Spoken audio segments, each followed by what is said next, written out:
Hey, and welcome back to Theory.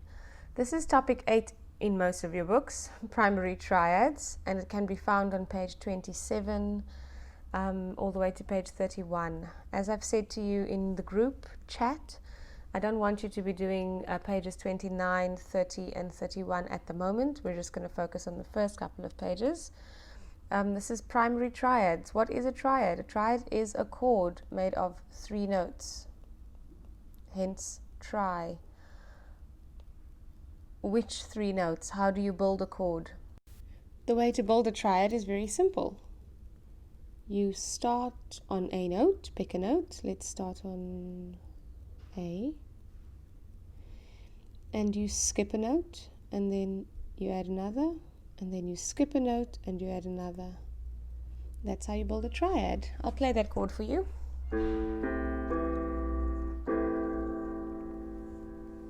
There we go.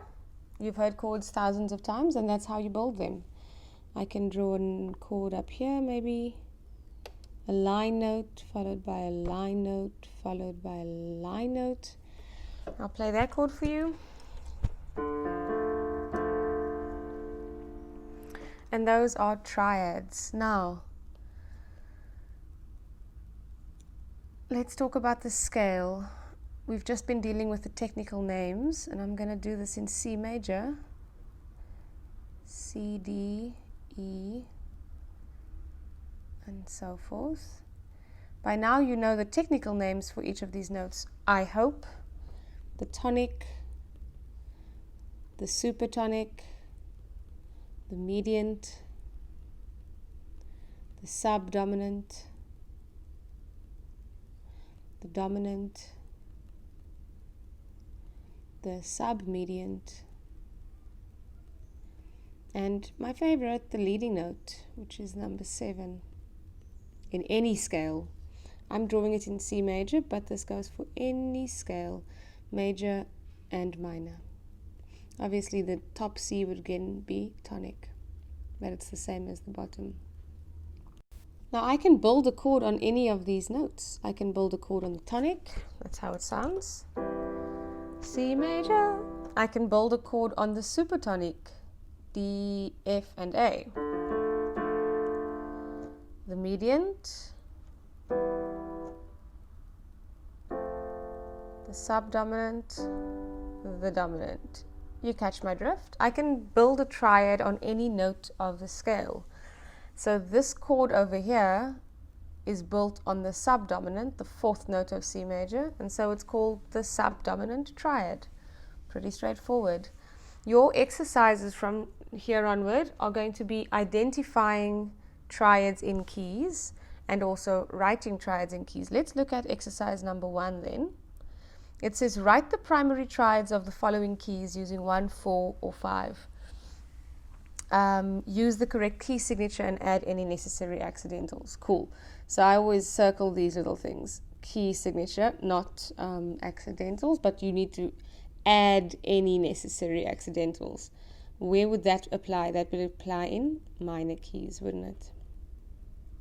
Let's talk about this quickly. 1, 4, and 5. In music notation and in harmony we use Roman numerals. And so 1 is 1, 4 is 4, and 5 is 5. Very quickly, I'm going to use chord 1, 4, and 5 in a harmonic progression, meaning I'm going to play you a little piece of music using those chords. And after I play it, I think you're going to understand why 1, 4, and 5 are the primary triads. Have a listen.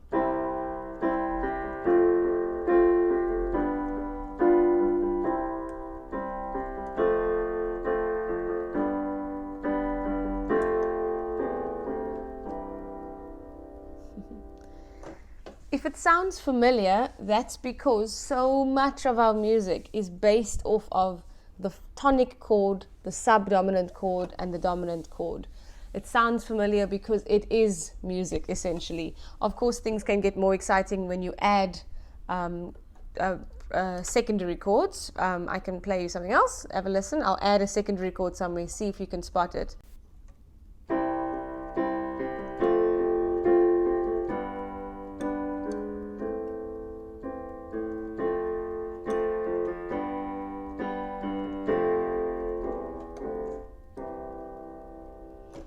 wonder if you spotted it.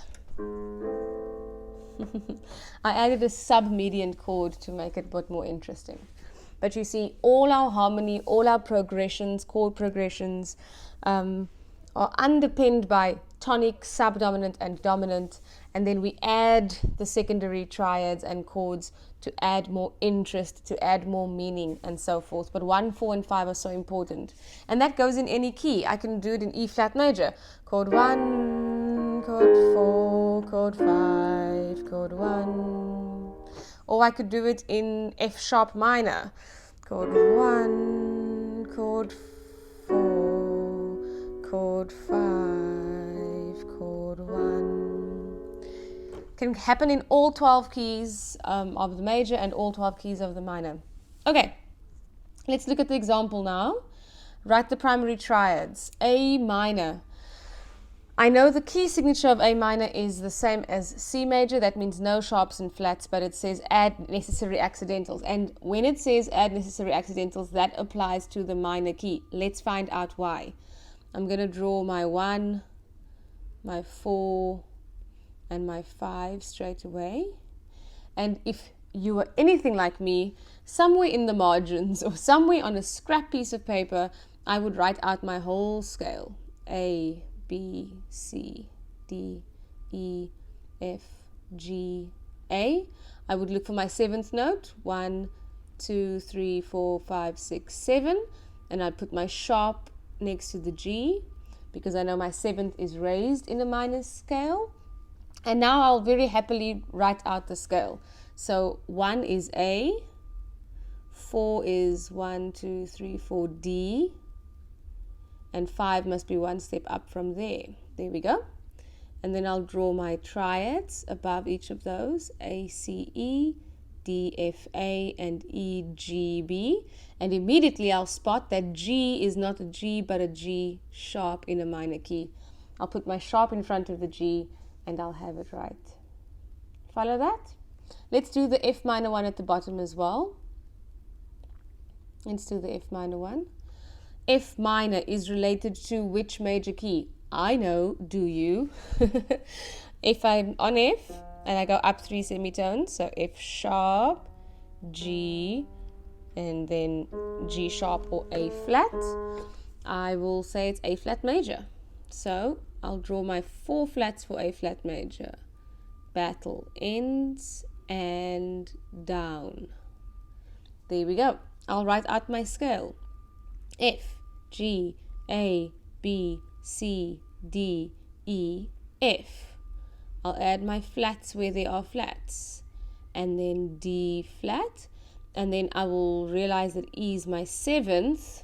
So it would have been E flat, but now it's raised to E natural. You got that? So I'm write out my scale so I can see what my 7th note is. And I'm quite happy with that. Now I choose tonic, which is F. And then I choose subdominant, which is B flat. And then I choose my dominant, which is C. I draw my chords above.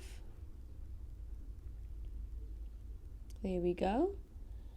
And then this last one I realize, ooh, it has an E. The dominant chord, forgive me, I forgot to write in my Roman numerals, has an E natural. So I'm going to play those 3 chords for you. F minor chord, tonic, chord 4, chord 5. And we can go back to tonic. Listen, if I don't raise my 7th in chord 5,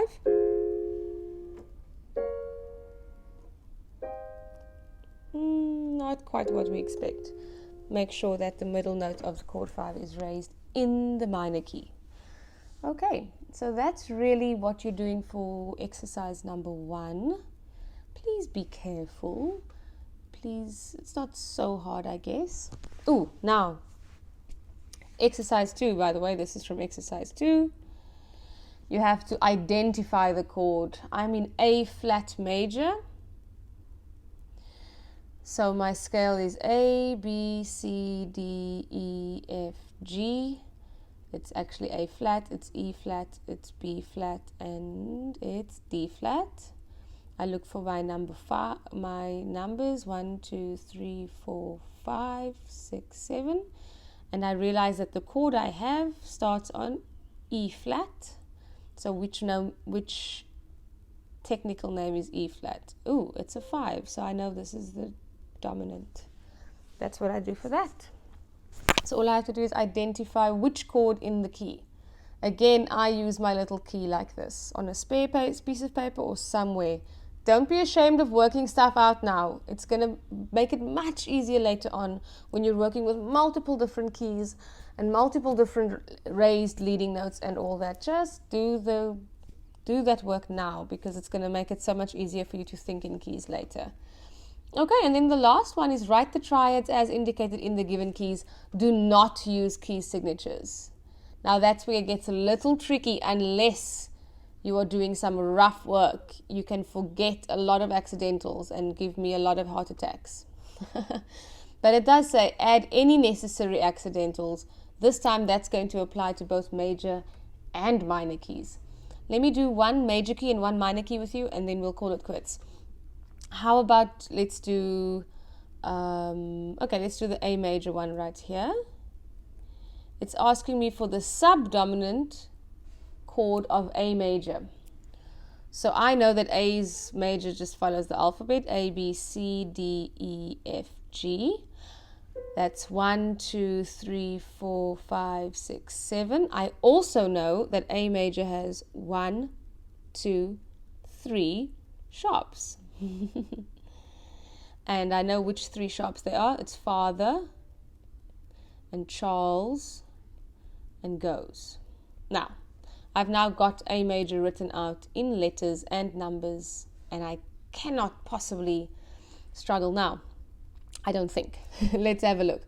The subdominant note is 4, which is D. So I draw my D. I build my triad above the D. And now I check the other 2 note names. I have a D, an F, and an A. But if I look at my key, I realize that F is actually F sharp. And there we go. Subdominant chord in A major. You can also use this to figure out the chord names, I guess, because D would be the first note. You skip a note. F sharp would be the next one.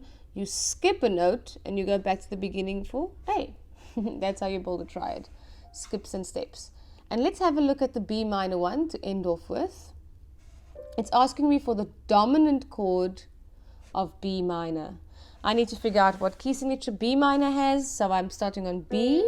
I go up to 3 semitones. C is 1 semitone. C sharp is 2 semitones. D is 3 semitones. So it has the same key signature as D major. I know that D major has 1, 2 sharps. Nice system, it works. I know that those 2 sharps are Father and Charles, F sharp and C sharp, but let me write out my scale. B, just with letters, B, C, D, E, F, G, A. Can you say the alphabet? Now my 2 sharps are F sharp and C sharp, and I quickly number my scale. And now I go, okay, I need the 5th note. Oh right, it's a minus key. What have I forgotten? The raised 7th. Let's find the raised 7th, shall we? There's the 7th note.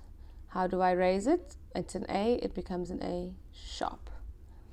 So now I can draw my chord. The 5th note, which is the dominant, is F sharp. So let's find an F sharp in this. There we go. Make my sharp sign, please. And then I skip and I make that, and I skip and I make that. But now I check and I see that it's actually an A sharp. So then I draw my A sharp. And then I skip again and I realize it's actually a C sharp. And I draw my C sharp. And then of course I erase that all to make it neater. That would be the next step. But that's the idea. It's trickier when you're not using key signatures because you really have to think about which sharps and flats need to go in front. What have you learned? You've learned that in a minor key, chord 5 has a raised 7th, has the 7th in it, the leading note. And so the middle note of chord 5 is always raised, as opposed to it becomes a major chord instead of a minor chord in a minor key because of the raised 7th. I hope you've noticed that. This is our longest video to date. I hope you have learned something. I hope you will do this work carefully. Exercises 1, 2, and 3. This work is the foundation for all your theory work and all your harmony work going forward. So good luck. Thank you so much.